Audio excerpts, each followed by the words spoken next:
दत्ततत्वाची सुरुवात ही निर्गुणातून होते, पण ते स्वरूप गुप्त रूपाचे आहे, त्यामुळे कोणालाही ते कळत नाही.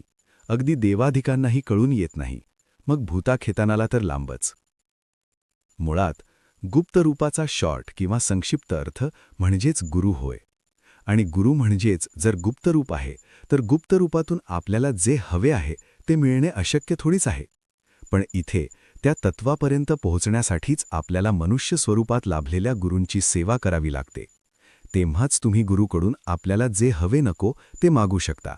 मुक्ती, ज्ञान, अष्टसिद्धी किंवा सुखी जीवन वगैरे असे काहीही असो ते, कारण गुप्त रूपात सर्व आहे.